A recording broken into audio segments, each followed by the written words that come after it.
dia, você está no canal Professor Belém nesta terça-feira, dia 8 de agosto de 2023. Sejam todos bem-vindos. Meus amigos, a cada dia que passa fica mais fácil a compreensão da icônica frase de Klaus Schwab, aquela sentença que dizia: você não terá nada, mas será feliz. Fica mais fácil, principalmente porque existe uma segunda premissa que dá todo o sentido à primeira. Mas sobre a segunda eu vou falar só no final do vídeo, para que você me acompanhe até o final. E também deixe o seu like, claro, ou o seu dislike, se não gostar desse vídeo. O importante é a sua participação. Deixe também os seus comentários por aqui. Bem, o tema hoje é bastante espinhoso e tem tudo a ver com Klaus Schwab. Aliás, por isso que é espinhoso, claro. Os americanos estão na iminência de um colapso no sistema bancário. Bem, por que eu estou entrando nesse assunto? Claro, porque está bombando lá na América, mas também por algo misterioso. Ontem eu conversava por telefone com o Marcelo do canal Yeshua. Nós estamos combinando uma live para sábado lá no canal Yeshua. E o Marcelo me dizia lá pelas tantas, ou me perguntava, se eu estava sabendo sobre o problema que tinha acontecido no dia de ontem com dois grandes bancos aqui do Brasil. Eu não estava sabendo de nada, perguntei o que era.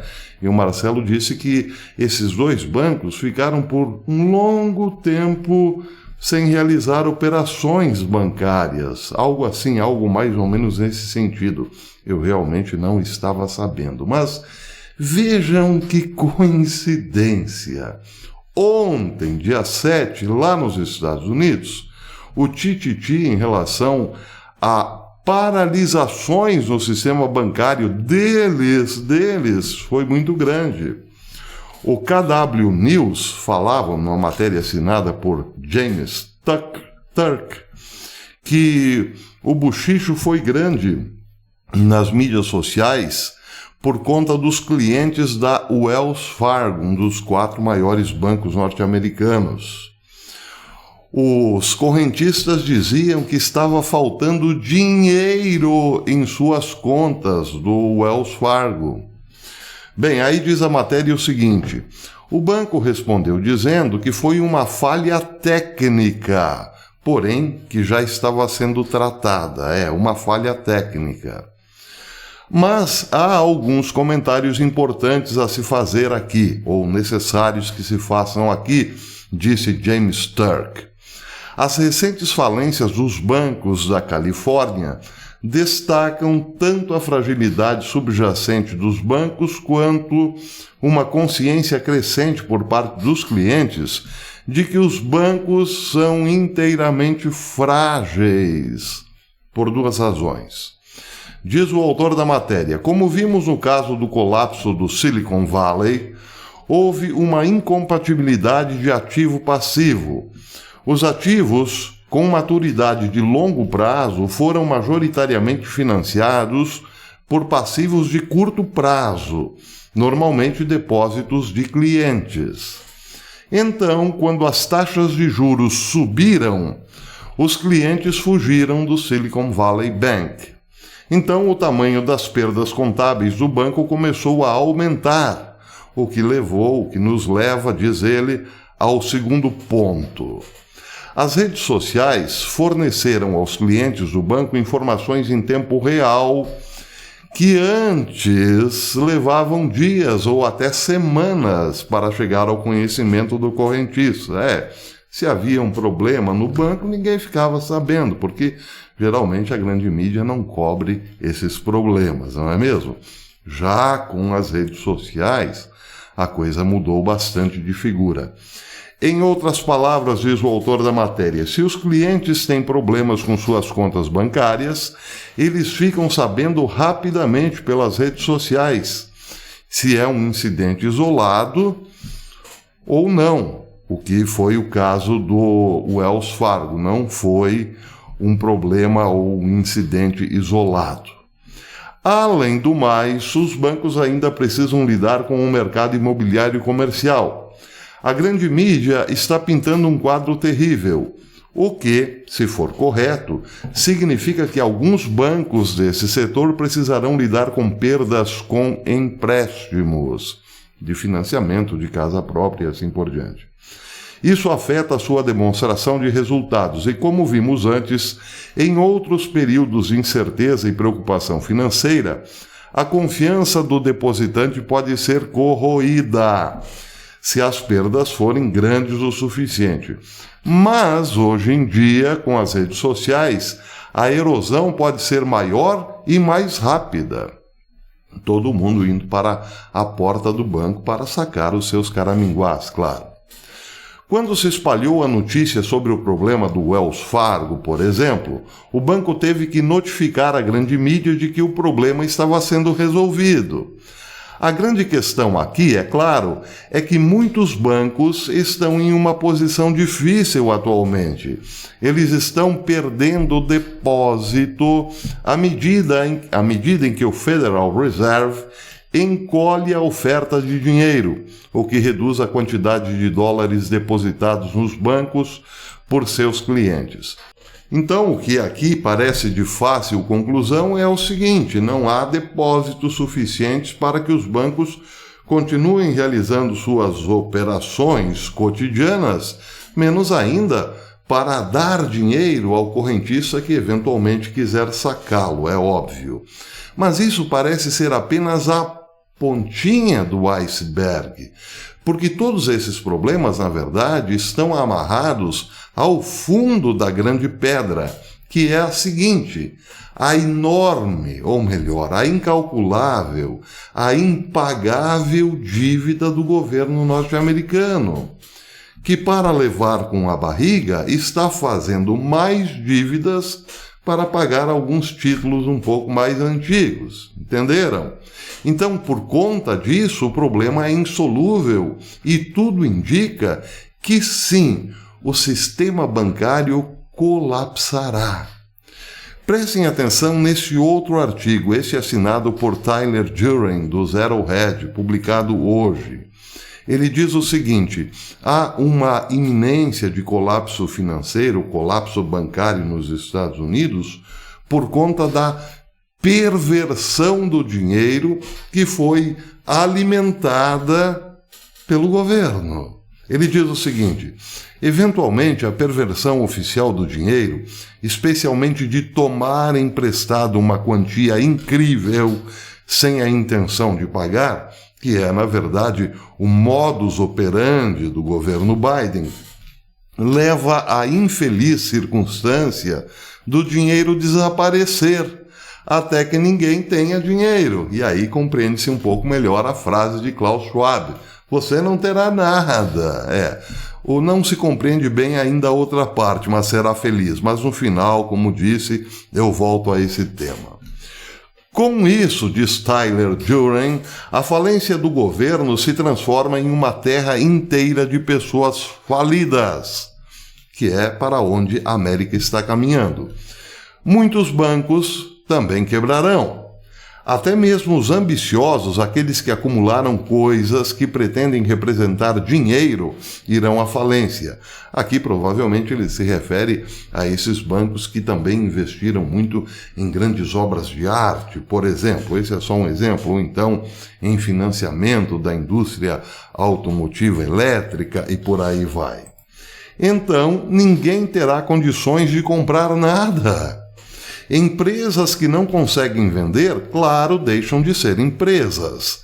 Depois de um tempo, nenhuma atividade é significativa, exceto cavar o solo para cultivar algum alimento, ou roubá-lo daqueles que arrancaram e cultivaram, ou então que roubaram daqueles que arrancaram e cultivaram. Então, quando isso acontecer, você não terá mais uma sociedade. O que não é difícil de imaginar, evidentemente, porque se o dinheiro desaparecer, não houver mais empresas vendendo seus produtos, nem dinheiro para comprá-los, o que restará? Correr para o fundo do quintal plantar umas batatas, por exemplo. O problema é que as batatas demoram para se desenvolver, para crescer e serem consumidas. E aí, como fica? Bem, Thomas Hobbes mais ou menos escreveu isso no seu Leviatã. Acontecerá, evidente, uma guerra de todos contra todos para matar a fome. Claro, é o quadro mais terrível que se apresenta aí a partir de um colapso total da economia. Mas, segue Tyler dizendo, em setembro, agora é Tyler quem diz e não eu, teremos uma ideia para onde tudo isso está indo. O mercado de títulos está oscilando porque o governo não consegue parar de aumentar os seus gastos. É o problema que eu falei. Essa crise bancária que se anuncia está amarrada ao fundo do iceberg, ao grande da pedra, que é a impagável dívida do governo. Esse é o fato objetivo. Atenção, vocês aí que dizem, não está acontecendo nada, prestem atenção nos efeitos dessa dívida impagável, de mais de 30 trilhões de dólares. O mercado de títulos, diz ele, está oscilando porque o governo não consegue parar de aumentar seus gastos. Os Estados Unidos emitem cada vez mais títulos para emprestar cada vez mais dinheiro, mas para os compradores de títulos do mundo, também conhecidos como credores, o que costuma ser considerado virtualmente livre de riscos parece agora uma aposta ruim. Então a tentação do governo será aumentar a taxa de juro ainda mais. Mas à medida que o juro aumentar, o valor em dinheiro dos títulos existentes diminuirá na mesma proporção. E a razão, diz ele, é simples. Quem desejará os títulos mais antigos quando os mais novos pagarem mais? Então, os detentores de títulos serão principalmente grandes instituições, bancos, fundos de pensão, seguradoras, fundos soberanos de outros países. Eles colocarão suas grandes participações em títulos porque, em tempos normais, são investimentos seguros e confiáveis. Mas a questão agora é que esses não são tempos normais. Quando o valor de seus títulos cai muito, o valor de suas reservas diminui. E quando essas reservas ficam muito reduzidas em relação ao passivo das instituições, o que elas devem, na verdade, suas dívidas, as instituições vão à falência, naturalmente. Quando isso acontece, as pessoas investidas nessas instituições também perdem seu dinheiro e acabam tendo que vender ações e outros bens para cumprir suas obrigações. Então a coisa toda ficará muito ruim, diz Tyler. Tão ruim que até os mais desinformados ou alienados acordarão. Bem, para reforçar tudo isso, toda essa visão apocalíptica, outro artigo, esse saiu no Wall Street on Parade, publicado hoje, dia 8 de agosto, informa o seguinte: os 25 maiores bancos dos Estados Unidos estão vendo a maior queda nos depósitos em 38 anos, sem sinal de melhora ou de que a coisa diminuirá. Os depósitos dos 25 maiores bancos comerciais norte-americanos credenciados no país atingiram 11,6 trilhões em 13 de abril de 2022, de acordo com os dados do H.8 atualizados mantidos pelo Federal Reserve Economic Database, o popular Fred. Fred. O meu cachorro me olha porque o nome dele é Fred. A partir dos dados H.8 mais atuais para a semana encerrada na quarta-feira do dia 26 de julho de 2023, os depósitos ficaram em 10,7 trilhões nesses 25 bancos comerciais, uma queda, o que representa uma queda em dólares de 970 bilhões e uma queda percentual de 8,3%. Ou seja, bancos estão sem dinheiro, entenderam? Se precisarem pagar o correntista ali na boca do caixa, que quer retirar os seus caraminguás, certamente terão que dizer: houve uma falha no sistema, entenderam, né? Pois é. Igualmente digno de nota é o declínio que não é mostrado, ou melhor, não é divulgado pela grande mídia. De acordo com os dados do Fed, entre 5 de julho e a leitura mais atual em 26 de julho, os 26 maiores bancos americanos perderam 174 bilhões em depósitos. Deixaram de receber essa quantia, 174 bilhões de dólares. Apesar de todas as notícias enganosas sobre os depositantes buscando a segurança percebida dos maiores bancos desde a crise bancária na primavera, que começou com Silicon Valley, na verdade foram os bancos menores que voltaram a aumentar os depósitos desde a semana de 26 de abril. Em 31 de março deste ano, de acordo com os dados do Federal Deposit, havia um total de 4.096 bancos comerciais nos Estados Unidos, o que significa que, se você separar os 25 maiores bancos, restam 4.071 bancos na categoria H.8 de pequenos bancos credenciados no país, bancos comerciais. Este colapso não dá ao povo americano uma noção rápida dos perigos que espreitam o sistema bancário dos Estados Unidos, um sistema que já implodiu em 2008 e estava a caminho de implodir novamente na primavera, até que o Federal Reserve interveio com outro programa de resgate. Foi quando faliram o Silicon Valley e o Signature Bank. No período de 7 semanas, naquela primavera de 10 de março a 1º de maio, ocorreram a segunda, terceira e quarta maiores falências de bancos na história dos Estados Unidos. Em ordem de tamanho foram o First Republic, o Silicon Valley Bank, o First Republic Bank em 1º de maio, o Silicon Valley Bank em 10 de março e o Signature Bank em 12 de março. A maior falência de um banco da história dos Estados Unidos, o Washington Mutual, já tinha ocorrido em 2008, durante a crise financeira. Como há apenas 4 bancos comerciais credenciados internamente nos Estados Unidos com mais de $1 trilhão em depósitos, ou seja, o JP Morgan, o Bank of America, o Wells Fargo, que deu problema ontem, durante o dia de ontem, e o Citibank, cabe aos americanos monitorar de perto o que está acontecendo nesses 4 bancos, que detêm uma parcela muito concentrada dos depósitos e ativos do sistema bancário. Isso é especialmente verdadeiro considerando que um desses 4 bancos, o Citigroup ou Citibank, explodiu em 2008 e recebeu o maior resgate do Federal Reserve e do Tesouro norte-americano na história bancária dos Estados Unidos. Vai acontecer de novo? Bem, o problema é que aí os Estados Unidos, que estão empurrando a maior dívida de todos os tempos, provavelmente não terão muito o que fazer nessa hora. E aí, então, se cumpriria esta profecia que eu acabei de ler, aquela profecia que eu acabei de ler. Ninguém terá dinheiro, as empresas todas fechadas e a sociedade num colapso nunca visto na história.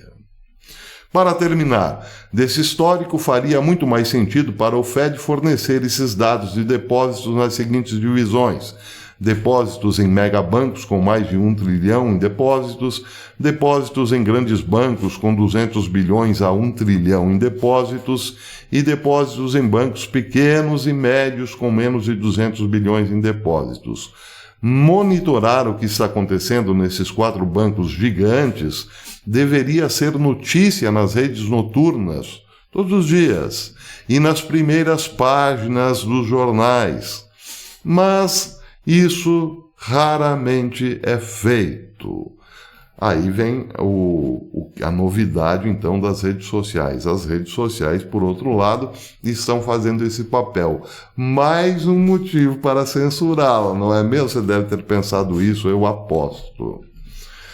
Essa falta de atenção da mídia permite que um banco criminoso com 5 acusações, como o JP Morgan, continue com seus crimes em série enquanto cresce simultaneamente. O JP Morgan foi autorizado pelos reguladores federais a engolir o falido First Republic Bank este ano, apesar do fato de que o JP Morgan estava sendo acusado de credibilidade, ou falta de credibilidade, em um tribunal federal pelo Procurador-Geral das Ilhas Virgens dos Estados Unidos por participar ativamente até mesmo das festinhas de Jeffrey Epstein na sua ilha. Lembram? Pois é. Até disso, o JP Morgan está sendo acusado. Aquela ilha onde haviam rumores de participação, inclusive de Bill Clinton, uma ilha ligada ao tráfico de meninas menores de idade por mais de uma década. Muito bem, então o que se anuncia por aí é claramente, sim, uma grande crise no setor bancário norte-americano. Mas, voltando então ao começo, dizia Klaus Schwab, você não terá nada, mas será feliz. Ele estava se referindo a isso?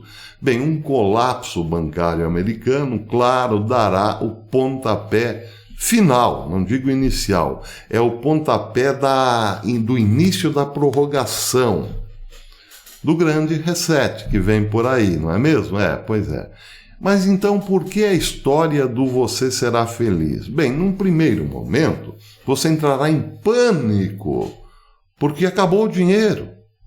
Mas Klaus Schwab conta que esse primeiro momento de terror seja rapidamente substituído por um momento de euforia. Agora você vai entender o que eu quero dizer.